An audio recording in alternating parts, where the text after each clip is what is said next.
When I returned home for the first time in few months, the house of memories where I grew up was being put up for sale.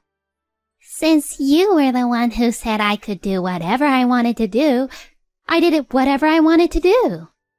If the compensation needs to be paid, then you should be the one who should pay it. It's your own house. Ha! This is my revenge because you continuously looked down on me because I was poor. Go to hell. My husband, Ken, and my mother-in-law, Lisa, who grew up poor, sold the house without my permission while I was away and got the money from selling the house. And they deliberately violated the contract and laughed at me, the owner of the house, to pay for the compensation which would occur due to this incident. But they had no idea of the consequences that was going to happen. Their selfish action was trampling on the feelings of not only me, but also to my parents. I'll never forgive them for what they have done. I have to pay because it's my house. Huh. Yeah, you better hurry up and pay. If you say that, then this house is not owned by me.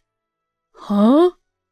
And my husband, Ken, and my mother-in-law, Lisa, is going to hell because of what they did all on their own. I have been married to my husband, Ken, for 10 years. Ken and I have known each other since we were kids and have been together since we were young. We are in what is called a marriage in which I have a significantly higher socioeconomic status compared to Ken. I have lived with my parents, who are business owners, and I have lived comfortably. Ken, on the other hand, grew up in a single-parenthood family and didn't live a well-off life. Nevertheless, my parents and I were attracted to Ken's personality, so we never worried about his background. In fact, I think my parents had always loved him as if he were their own son. My parents decided to move into my father's other house to spend their retirement comfortably, so we are now living together in my parents' house where my parents used to live. This was also my parents' plan to support us as much as possible. We should officially change the ownership for the house's contract soon. After that, the rest is yours to do as you please. You're thinking of moving at some point, right? Maybe you can use the money for that. A few months ago, my father told me that he was going to give me the parents' house.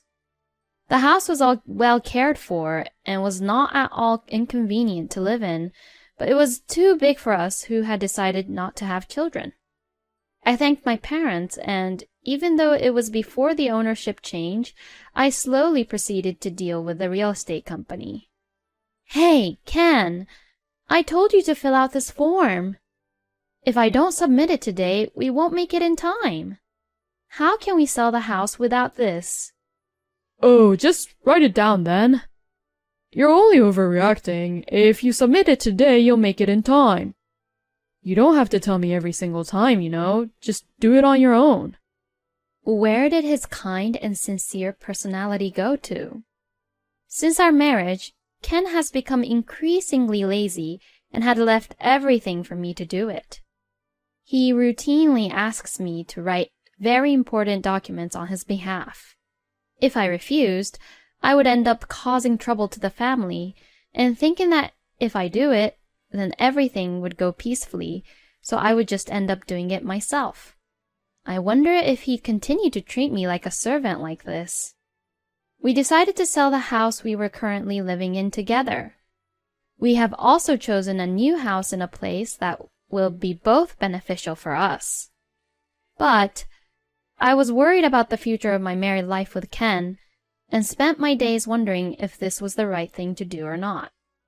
Then one day, I received a call that my parents had been seriously injured in a car accident, and I rushed to visit them at the hospital. Although my parents survived, they were diagnosed with a total recovery time of 6 months and would need someone to support them for about 3 months. I'll ask Ken. I'll ask my company too if I could adjust my work schedule as well. I'll be the one to support you both. I asked my husband if I could go home to my parents for an extended period of time while I supported them. To that, he said, "It's okay, it's your thing." And he had easily agreed. But to be honest, his tone was more like he couldn't care less than being worried about my parents. Anyways, I could go support my parents now. But then, another problem arose in my mind. Would Ken be able to live all on his own while I'm gone? Ken is one of those people who can't do any house chores. He can probably manage to eat, but he's not able to wash his own clothes, and the idea of taking out the trash on a certain day of the week is never in his mind. I wouldn't want my house to become a garbage dump. I was a little hesitant, but I explained the situation to my mother-in-law, Lisa, and asked her to support Ken. Please feel free to use anything and do anything in the house as you like. Oh my, you're in a lot of trouble, aren't you, Mary? I'm sure your parents have enough money to hire someone to support them. Or are you just missing your own parents, Mary? Don't worry, I will take good care of my own son. So don't you worry, you could stay longer than 3 months if you want. Lisa loves Ken very much, and probably sees me as the woman who took her son away from her. I was uncomfortable with the sarcasm that she would say to me whenever we had conversations like this.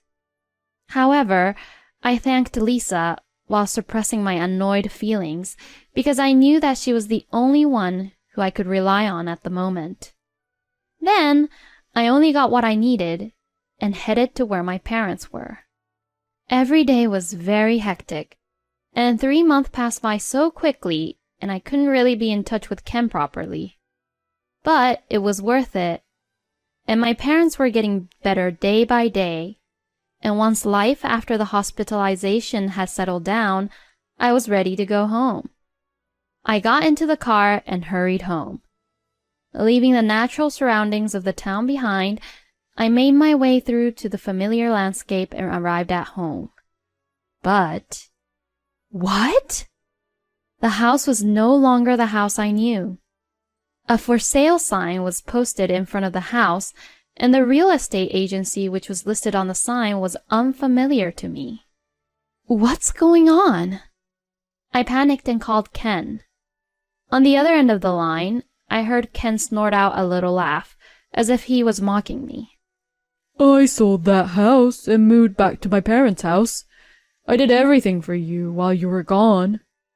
I didn't understand a word my husband said, so I went straight to my in-laws' house to have him explain the situation to me. When I arrived at my in-laws' house, which was a 5-minute drive from my house, the first thing I saw was my personal belongings piled up at the front door. I was startled and confused and... "Excuse me, I'm gonna pass by." The contractor who came up behind me rang the doorbell to the house, exchanged some paperwork with Lisa, and then loaded the pile of my personal belongings into his truck and left. And afterwards, Ken came out of the house, and both Lisa and Ken looked happy as they were counting the money they had received from the contractor, and I couldn't even seem to recognize them since they dressed all fancy, and their car even had changed into a luxury car. "Hey, Lisa! What is this all about?" I stormed up to Lisa in a semi-panic state. What are you even saying? I got rid of your stuff at that house for you.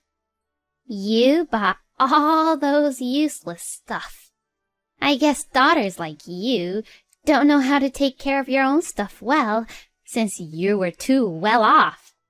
You are such an unfit wife to put your own parents before your own husband for such a long time. I feel so sorry for my Ken, having such a scumbag wife. That's why I even told him to get a divorce from such a woman like you. Then Ken told me that the house was now in your name, so I decided to take it in exchange for alimony. I found a real estate company that would pay me a very good price for the house and sold it quickly. Since you were the one who said I could do whatever I wanted to do, I did whatever I wanted to do. Then Lisa showed me the contract she had with the real estate company, smiled condescendingly at me, and explained the whole story. The contract was dated about a month ago. But that house should have already been under a contract with another real estate company, right? And if it's my house, any contract without my signature would be invalid. You did it without even telling me, and now you've breached the contract, and they'll ask to pay compensation. In panic, I said this to Lisa about the consequences, but I already heard that from my Ken. But it was you who signed the contract to another real estate agency without even asking my son, right? That's none of my business. So all I did was what you did, doing everything on my own. I couldn't care less about who signed the contract and whatnot. It's what you do regularly, right? So if the compensation needs to be paid, then you should be the one who should pay it. It's your own house. She shrugged it off as she said that. It seems that she believes Ken's story, which was told only from a victimized perspective. I felt that there was nothing I could say to Lisa, so I looked at Ken's face as if to ask for help. But I was astonished to see that my husband was also looking at me with a sarcastic smile on his face, just like Lisa. Finally, this day had come. This is revenge, you know. You've really been making fun of me for being poor all my life, huh? I'm the only one in the family with a different standard of living and values. You and your parents must have found that amusing. I have always felt miserable when I was with you. If being poor is so funny to you, then I'll teach you about what money can do. I don't accept that you're the only one who has a nice, good life. Go to hell. Ken vented his resentment towards me and slapped me with the divorce papers, which were all signed except for my signature stamp. I could have had Mom do everything and turned it in, but then it wouldn't have been a good revenge anyways. What an amazing dramatic turn of events. This is quite a scene where the young lady who made fun of the poor gets slapped down. There's no daddy or mommy here to help you out. Now, what are you going to do about it? Ken and Lisa seemed so satisfied with what they had done and looked really excited. But I was just so fed up with them that all my anger went away, because both of them are making a fatal mistake. Look, I'm sorry to interrupt your very excited moment, but this house is not mine. You guys are the ones who are going to hell. Huh? Huh? I've decided to reveal everything. There was no reason to cover for them anymore. I took out a document from my bag and showed it to them. This is the official registry of that house. As we talked on the phone the other day, the ownership name has been changed to Ken's name. As you know, with my parents' accident, the process has been delaying. But it changed just a week ago when you both agreed to sell the house. Huh? I didn't hear anything about this. Of course you didn't. I called you to check it if I should mail it to you, but you didn't even listen to me at all and just told me to take care of it. You probably don't even remember this, but I double confirmed it with you if it was all right or not. Ken stared at the registry document and looked at me in disbelief. How could it be Ken's? Normally, if I was the parent, I would have given it to my daughter, you know. Lisa was also in shock and rushed to confront me. Well, this is what my parents wanted. My parents had always loved Ken like their own real son. They also respected you, Lisa, as a respectable person. When they decided to give us the house, My parents believed that Ken would always take good care of me, and that it would be a way for them to show their appreciation to you, Lisa, who had worked so hard to raise such a fine husband. And yet, you not only betrayed me, but you also trampled on my parents' genuine feelings. Ken and Lisa turned pale as they learned of my parents' true feelings. Their hands, which were clamped over their mouths, were trembling. As I said before, this is going to be a big problem involving both real estate agencies. You should expect that they would definitely claim for a good amount of compensation.